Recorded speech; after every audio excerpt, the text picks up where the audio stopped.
I've been trying for 4 years to bring in a special speaker. Somebody that was young enough that you could relate to. Somebody that was a female to talk to the girls about what it is like to be a female and then go through, not only through college, but go into a profession and what it's like to do that. So in 4 years, I finally was able to put this together. And I think the world of you kids, you know that, especially you 8th graders. I mean, if you don't know by now, then I told you you're a very good special group. 7th graders, I brought you in because I think it's good for you to hear. You may not get all of it, but it's good for you to hear. But the 8th graders, I'm counting on you. I'm counting on you to pay attention and focus in. Because the worst thing in life is when you go through some time and you don't know why some people succeed, and why do some people fail? And then when you get to that point, sometimes it's too late. And you ask yourself that question, why not me? Why not me? Why aren't I successful? Why don't I have the job I want to have? Why don't I have the inner peace that I want? So it could be material objects on the outside, which is food, clothing, shelter, cars, concert tickets, or it could be on the inside of you. Say, you know, I'm just not a very happy person. I'm kind of frustrated. So we start at this level. We start at the middle school level. And that's why you have the 10-point value system. That's why we talk about character. We care about you, we appreciate you, we love you. Live strong, live smart. You know that. But you hear that from me and the teachers all the time. You probably hear that at home. You need to sometimes hear from other people to make it work. The person that I'm going to introduce you to has become very ultra successful. But I want to tell you that when she was your age, that's why I brought her, when she was your age, we had a sit-down talk. And I thought I was going to sit down and talk to her like I did you and we did. We talked about all these things. Every week, we would sit down at the table and we would discuss this in great length. And at that time, I was surprised at her age. She was a 7th grader. How focused she was. And she already told me what college and university she was going to against my choice. She said, I'm going to go to High State University. I said, okay, we'll see.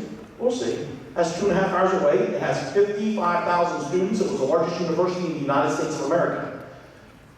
So we'll see.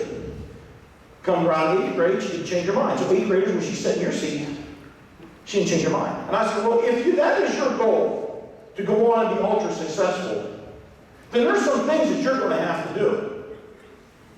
She said, okay, just tell me what do I need to do, and I will do it. Sounds simple. She's your age.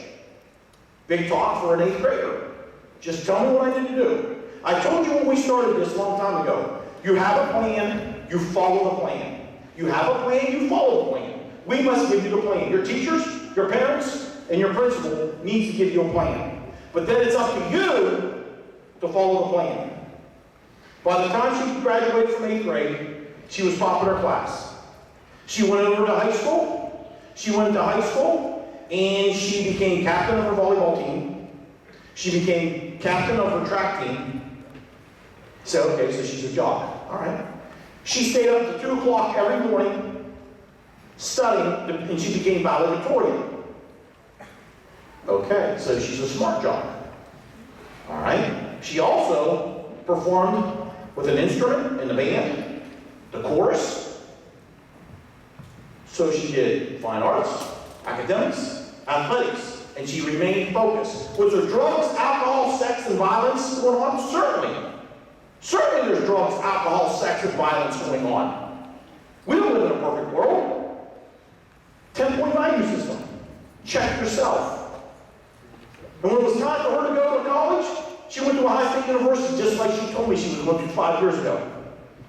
And she applied for the honors program. You know what high state university said? No.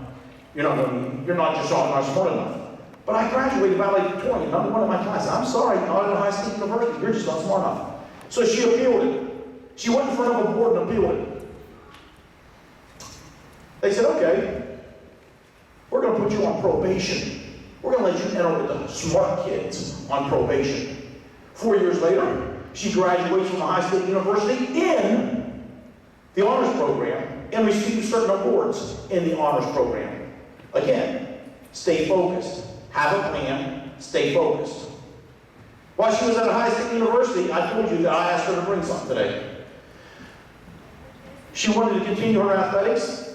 She walked 5 miles in the sweat and heat. She earned herself a championship ring that nobody else can have or buy. She's wearing it today because I asked her to wear it. She has a pair of gold pants on that only the people that get that is when you beat Michigan, the biggest rival in the country. I wanted Mrs. Cousins to see that before she leaves. I promised her that. So she owns, from Ohio State University, and you can't buy it, she owns the highest prestige in athletics, a national championship ring and a pair of gold pants for beating Michigan. She left there, and she said, I will be an attorney. You know how many law schools said no, no, no, no. We'd go to the mailbox, and every time they pull a letter out, it said, rejected, rejected, rejected, rejected. It hurts. The Ohio State University rejected. She already proved the Ohio State University wrong, and they rejected her. And then one day we went to the mailbox. I'll never forget it. We got home late one night. We hadn't been to the mailbox all day. It was almost midnight. We pull out a letter. I looked at my wife and said, I don't know whether to give this to her or not. Threw it up to her. She was upstairs doing something. She opened it up and she screamed downstairs, I made it. All I want was a chance. All I want is an opportunity. All I want is a chance. She got accepted to a great law school, beautiful law school, one school out of 100. And she made it. She made it. And girls, when she's going to talk to you, I want her to talk to you about then when she graduated from law school, the interview that she had in front of 6 men. Not women, 6 men. All big burly guys, ugly looking guys, tough guys. You know, like Coach Sutyak, Coach Nolan, and those guys, Mr. Summers, the big tough ugly guys. And they tried to intimidate her, girls. They tried to intimidate her. So you need to hear that story from her. But from the time she was your age, she stayed focused, she followed the 10-point value system, she had a plan, and she worked the plan. It is my honor and privilege to introduce Susan Suriano.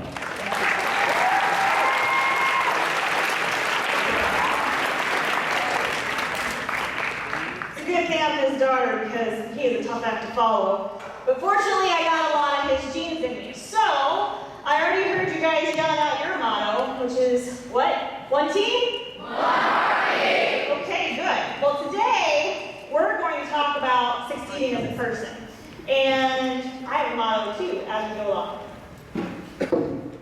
So our motto today is going to be something that an Ohio State football coach told me. He was the coach that gave me my shot when I walked over there that day. He told me, keep on keeping on. And that's going to be our motto today. So when I say keep on, you're going to yell keeping on. Ready? Keep on? Keep on. Keep on? Keep on. All right, good. I just turned it down on you. Go ahead, I'll adjust the volume. Did it die? Yeah. It's red. Push it at the bottom again. See if it hits green. Okay. All right. There we go. Okay. All right, good job, guys. So we're going to talk about 4 things today to succeed as a person.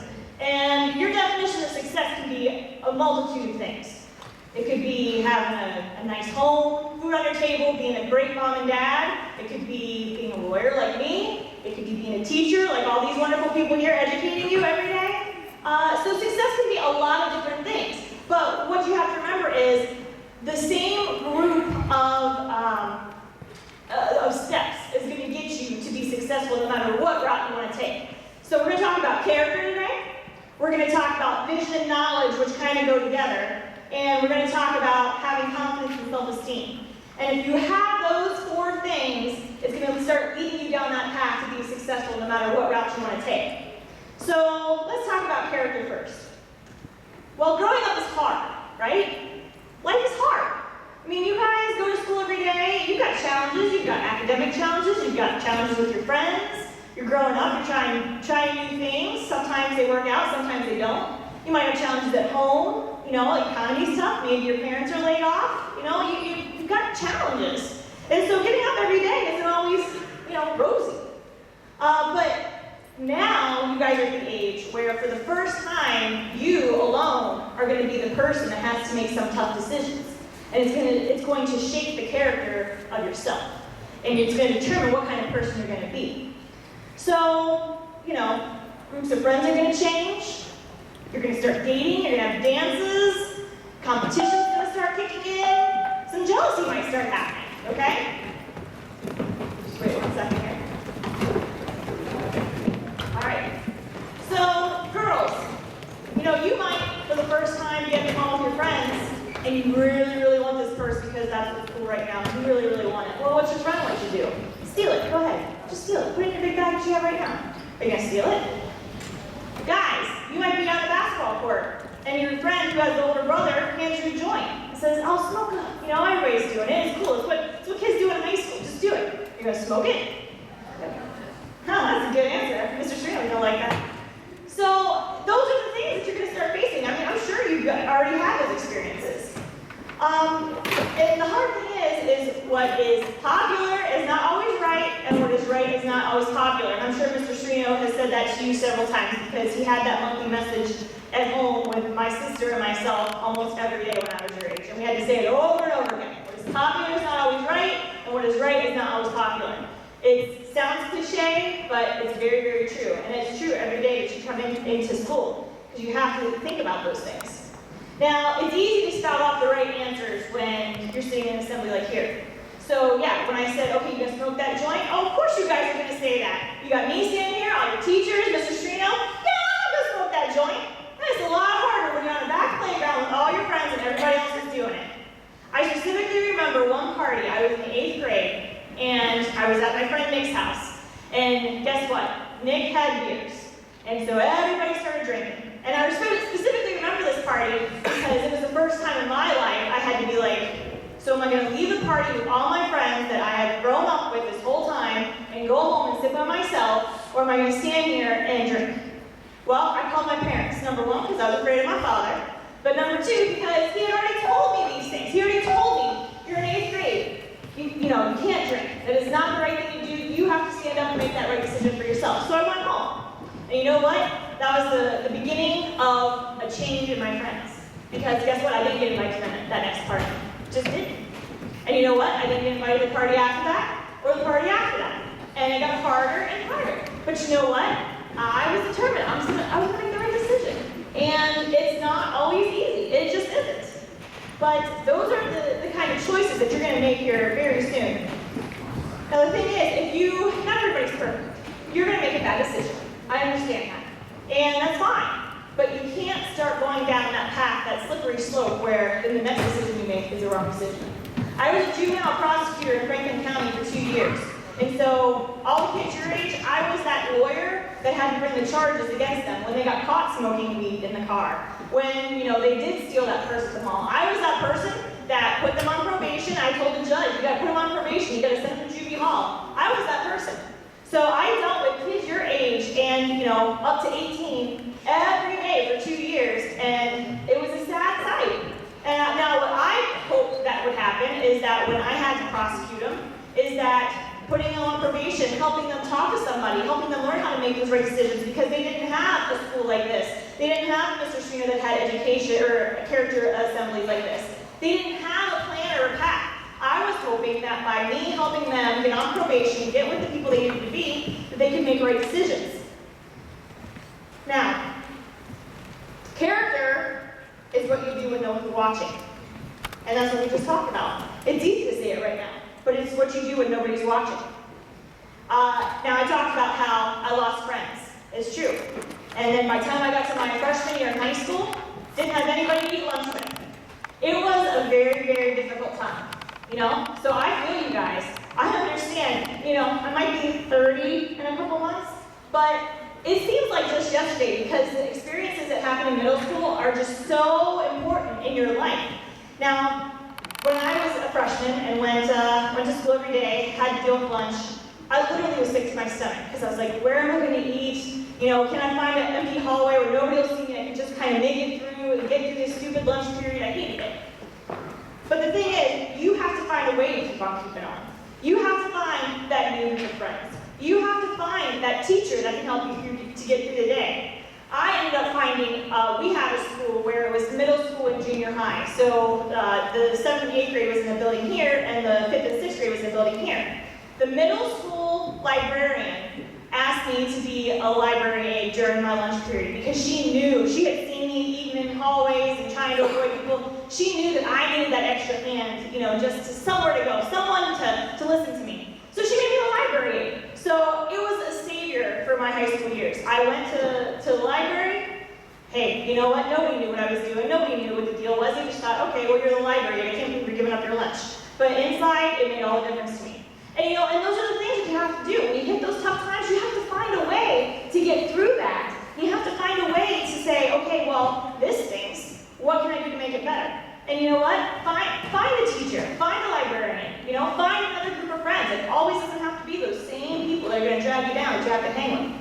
So it's that kind of thing that's going to help you form the character that you need. Because I guarantee you, in the end, you're going to be a lot happier with yourself when you make those right decisions. So, to build character, we just got to keep on. Okay, hopefully we'll get better as this goes. You guys get louder for me. I got something to prove to my father here. So, okay, now, number 2 and number 3 kind of go together. Number 2 and number 3 are vision and knowledge. So, now that we have the character, what are we going to do? Well, you have to have a vision, and this is what my dad started talking about here a little bit ago. You have to have a vision of where you want to go, and you have to have the knowledge of how to get there. So that's why I say those two things go together. So what do you like? You know, it's not too early to start thinking about what are your talents.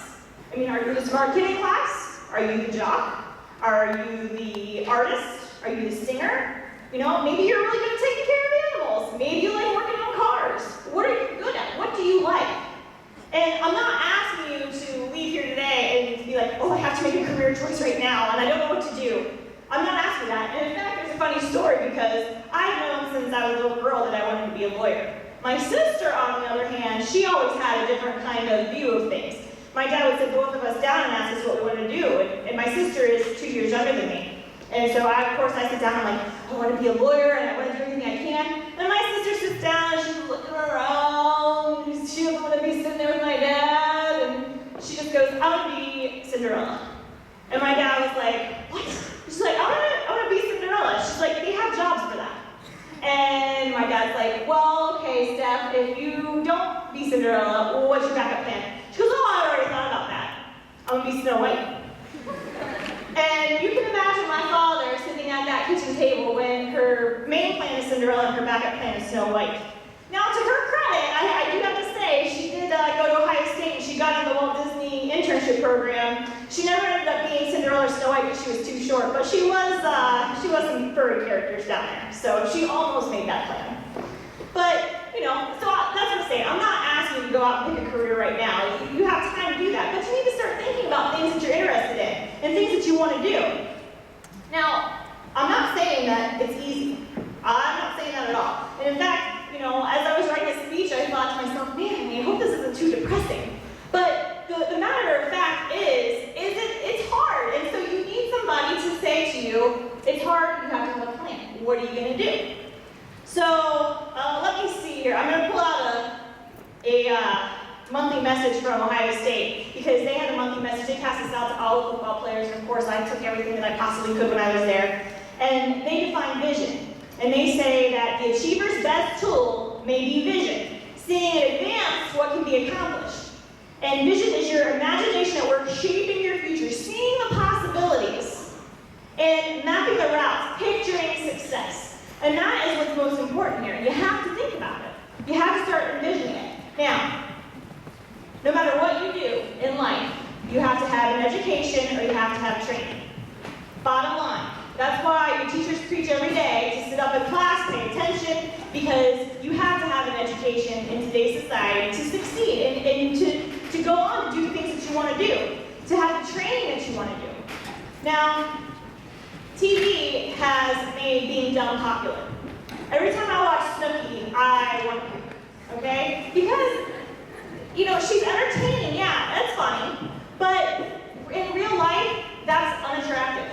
In real life, when you're out with your friends and you see the dumb girl, I mean, what's your first thoughts? You know, that's not an attractive place to be. And you want to work to not have that kind of stigma. You want to be a smart person in what you're doing. So I want to stress to you that what they put on TV, the Real Housewives of Beverly Hills and, you know, even the Kardashians, you know, that is not real life. That's TV reality. That's not real life. So you want to make sure that you put yourself in a place where you can get educated and you can get trained for what your future is going to be. So how does this relate to you? Okay, I'm talking a lot. Well, start asking questions. If you don't know, start looking at leaders in your community. Create a vision of where you want to be and start getting that knowledge that's going to get you there. Now, if you think you want to go to college, 8th graders, then starting next year when you hit high school, maybe you need to start looking at accelerated classes. You know, you need to start going on that path. Some of you guys who want to do, you know, more skilled work, mechanics, shop, things like that, you guys got a great C-Tech program over here. So maybe it's time to start asking some counselors, you know, well, what do I do to get into there? What kind of programs do they have over there? So that you can gain the skills then to be competitive as soon as you come out and you can get the job over the next person who doesn't have those skills. So those are the things that you need to start thinking about. And you know, you need to understand that you have all the resources here. Everybody comes from a different background. Everybody's parents do something different. Some have more education, some less. Some have more skills, some less. But you know what? That doesn't mean anything for you because you have the resources here, especially here at this school, to talk to your teachers, to talk to Mr. Suriano, to talk to people in the community and say, you know what, how did you get here? You know, I didn't understand that. Didn't have a lawyer in my family. My mom and my dad were teachers. You know, my pap, he worked in a steel mill. My other pap worked in a coal mine. My grandmas were secretaries. Nobody was a lawyer, so nobody could say anything except, well, you got to get good grades and you go to school for a long time. Well, that's great, but that's not a plan. So what did I do? I started shadowing people. I shadowed the judge that was in town. I shadowed the lawyers. And then I was like, how did you do this? How did you make a decision? Where did you have to go? So you start taking advantage of the resources around you to figure out how to form your plan. Now, hold on 1 second here. All right. Okay, so here's the other key. This is the other secret that nobody wants to tell you, is that you have to show up to do it. Now, back when I was growing up, we had a motto in athletics, every man, every day. So, if you don't show up, guess what? You're not getting educated. If you don't show up, guess what? You're not getting trained. Every man, every day. You have to be here to be successful. You have to be here to have a plan. You have to be here to get the knowledge that you need to get on the track that you want to be. Because one day you just don't wake up and be like, oh, I'm a lawyer! Wow, isn't that lucky? No, that's not how it happens. That is not how it happens. So you have to show up and go through the drudgeries every day. Do you think that I want to wake up every day and go down to that courthouse and do it every day, every day, every day? No, just like you don't want to get up sometimes and come to school. But guess what? You need to. You have to. And so there's no magic wand. I can't all of a sudden, boom, you're smart. Boom, you're trained. No. So every man, every day. And if you don't show up, then you can't be surprised at the outcome. That's the thing. You know, people sometimes get jealous of other people for having success. Well, and that happened to me a lot. As things went on, even up to today, you know, being in my late 20s, starting to get into my early 30s, I still lose friends over success. And, you know, it's sad because every level brings you new challenges. But the thing is, you can't be surprised if you don't put in the work, if you don't put in the effort, if you don't do the things that are going to get you there, then don't be surprised if you don't get that result for somebody who did do all the work. So just keep that in mind. Now, so we're going to have character, we're going to have a vision, and we're going to have the knowledge. So now what? Well, now you have to have the confidence and the self-esteem to take advantage of the opportunities that are going to come from all your hard work and all those hard decisions that you've made. So having confidence and self-esteem, sometimes it comes easy to people. I've never really had a problem with it. I like standing up. I like attention. I like getting up in front of people. Now, my sister, you couldn't get her in here to give a speech or whatever. But, doesn't make her any, less of a success. There's quiet success, and there's louder success like me. But the thing is, you have to have that inner confidence and that inner self-esteem to not be afraid to act on opportunities. Now, every day, you have to get up with the attitude, I can do this. Say it out loud. I can do this. Even when you don't want to, you have to say it. I can do this. Now, like I said, I realize you guys have family struggles at home. You're going to feel lonely when all your friends at the party didn't call you. You're going to wish that you had the date to homecoming and it's a week before and nobody's asked you to homecoming yet. I got rejected from prom twice, so I know what that means. And, you're overwhelmed with classwork. I get that. But you know what? It's that positive attitude. It's that positive thinking. You have to look past today and be like, I can do it one more day. I can do it one more day. Because it's not what happens to you. It's how you react to it. You can't control what's going to happen in a day. You can't. You can do everything you possibly think of to try to plan and do what you can. But you know what? Life's just not that way. Life is not going to follow a roadmap. So it's how you react to it. And it's responding in that positive way, in that way that you're going to believe in yourself to get there, to do things and get through that day. Now, I grew up in a small town, Martinsbury, like my dad said. He kind of stole my thunder a little bit because I was going to talk about the story about going to OSU, but it's true. Because I come from a small town where my graduating class was this many people. Now, you guys have like 3 other middle schools or something, but my graduating class was just you guys. So it was a small town. So when I said I wanted to go to Ohio State, everyone was like, oh, okay, yeah, sure, good luck with that. Well, what did I need to do? I asked around, what kind of grades do you need to get in? What kind of school do you need to get into? Well, then I figured out, you know what? We've got this program where you can go to college during high school and you get credit. Okay, well that might make OSU want me a little bit more. So, okay, as a 16-year-old, let me go to the local college. Do you think that I wasn't scared? And do you think that I walked in thinking I'm going to be the dumbest person in this room? I don't know what is going on. This is a college class. Well, you know what? You had to have enough confidence to take that step into that classroom and try it. And just see. You have to take advantage of that opportunity. And you know what? It worked out for me. Because again, every man, every day. I showed up every day. It worked so hard. So then, guess what? Got into Ohio State. Like my dad said, I get there, they pat me on the head, they go, oh, good job being first in your class, but you know what, you're from a little school back east, you're part of Appalachia, you're just, it's not the same education, you guys aren't that smart. Well, of course, I had to take a deep breath and be like, you know what, I know I can do it. I know in my heart that if I show up every day and work hard, I've been preparing for this, I had to have that confidence to be like, you know what, put me on probation, I'm going to prove you wrong. I'm going to show you that I can do this. And so then they let me in the program. And then, like my dad said, it just didn't end there. Tried to go to law school. So by this time, all right, I graduated from Ohio State. I'm feeling all cocky because I graduated with honors. Well, I'm going to go to law school. I'm smart enough to do that. Okay, great. Well, guess what? My LSAT score, which is the test you have to take to get into law school, very, very average. Very average. I did not knock anybody's socks off. Okay, well, all right, I'm going to still apply to school. Look, I did all these things. I have all these extra credit hours. I'm going to do all this stuff. They're going to let me in. Well, I applied to every Big Ten school because I'm an Ohio State person, right? So I want to go to a Big Ten law school. Yeah, except Big Ten did not want me. And like my dad said, it was the small letter. I waited for the big envelope because the big envelope always had all of your information in it. The small envelope was the rejection letter. So every day I go to the mailbox, and as soon as I saw the small letter, I was like, oh.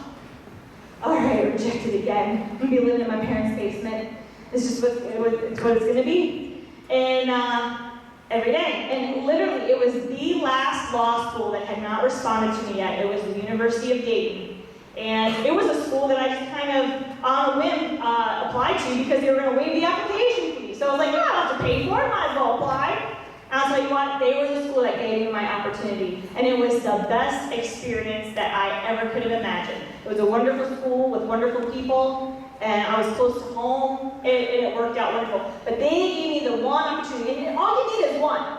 All you need is one opportunity. So when you hit all those roadblocks, and you hit all those failures, that's okay, because guess what? You just need one. And University of Dayton was my one. So I went on, passed the bar, which is the big 3-day test you got to study for to be a lawyer, passed that, and I've had 3 really big jobs already as an attorney. And so right now I work for a judge, and this judge trusts me to do all the research, form all the decisions, and give it to her. I hand it to her, I say, this is the decision you should make, because I've already done all the research, and this is what I think you should do. And you know what? And she does it. And it's because I worked so hard in proving myself and having that confidence. Because you think it doesn't take confidence to hand your stuff to a judge and be like, I think you should make this decision. You know, you have to have that self-confidence and that inner self to be like, I know what I've done. I know that I can do this. I'm going to do it. And you have to keep on keeping on. All right? You have to go every day, no matter what those battles are. One thing about failure, too. Not everything, again, just like being rejected from law school, not everything's going to work out the way that you think it should work out.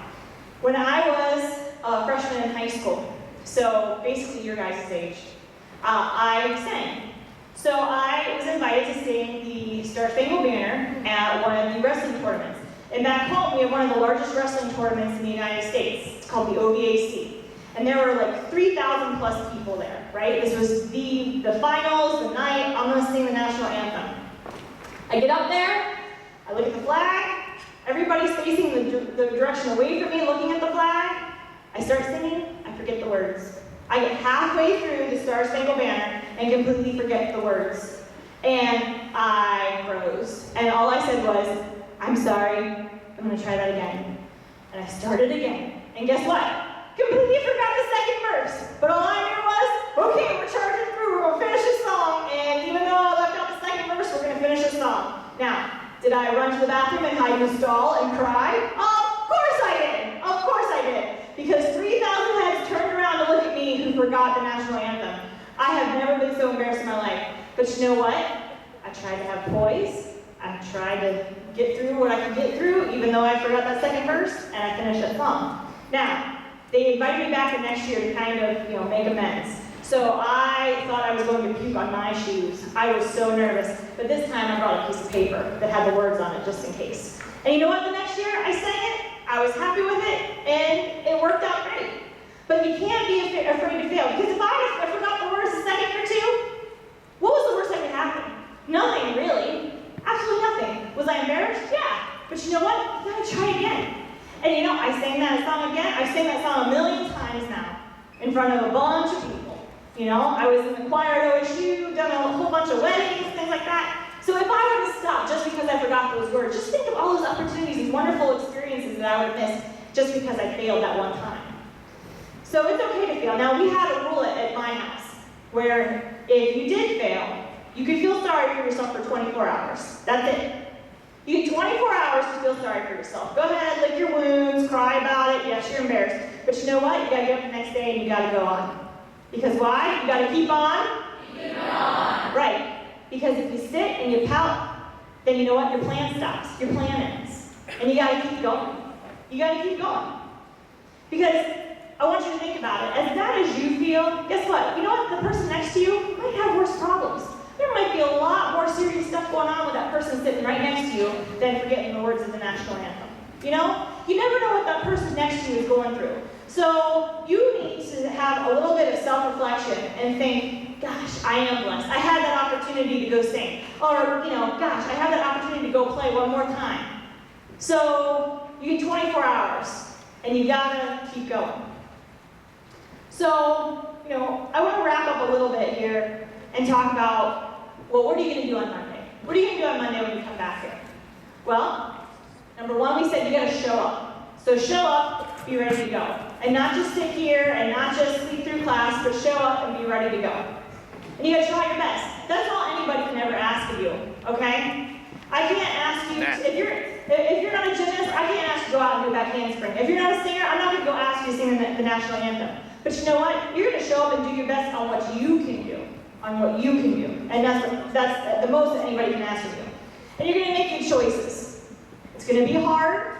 I'm not sugarcoating it. This is the hardest time of your life right now. Guess what? It kind of gets easier as you go along, because the people who are going to make good choices kind of float over here, and the people who make bad choices kind of float over here.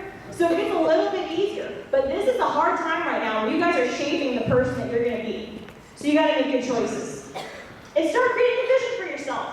Think about it over the weekend. You know, when you're watching TV or you're out at the mall seeing things, think about it. What am I good at? What do I want to do? Do I want to go to college? Do I want to go get training? What is it that I want to do?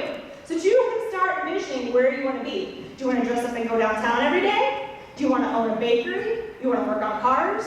Start thinking about that stuff.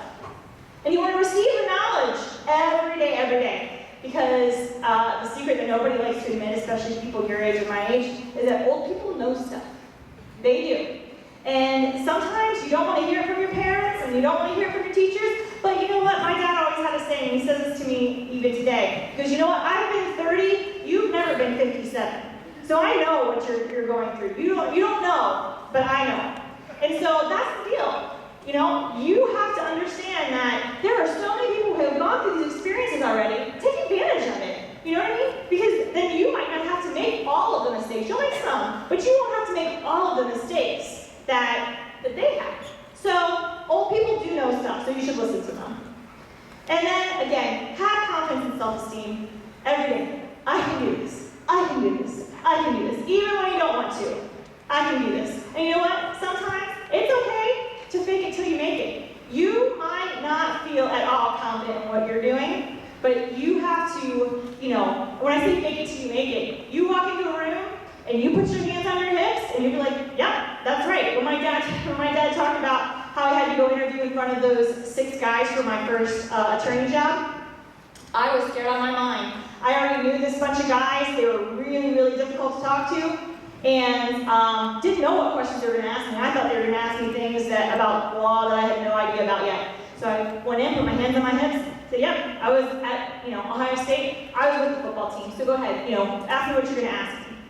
And inside, oh my gosh, again, puke on my shoes moment. Inside, puke on my shoes. But sometimes you just kind of have to put that front on to get through what you need to get through and have that confidence to take that step, to go through that interview, to go to college, to go to that job interview. And sometimes that's just enough to get you to that next point. And then, eventually, you'll feel inside what you're portraying outside.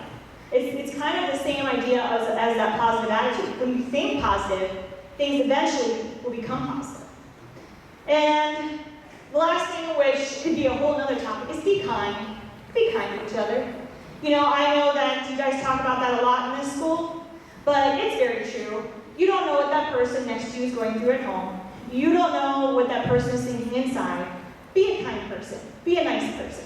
And that will get you halfway through the plan right there, just being a nice, kind person. So remember, tough times don't last forever. You will get through it. I've been through it. Almost everybody has been through it. Regardless of how alone you might feel, everybody has been through it. So when you get through it, you're going to be happy. Because why? You're going to be successful. You're going to be a successful person in whatever you choose to do. It might take you longer than you like, but have patience. Keep making good choices, and you're going to get there. Find your own success, whatever it is. And just remember, you have to keep on.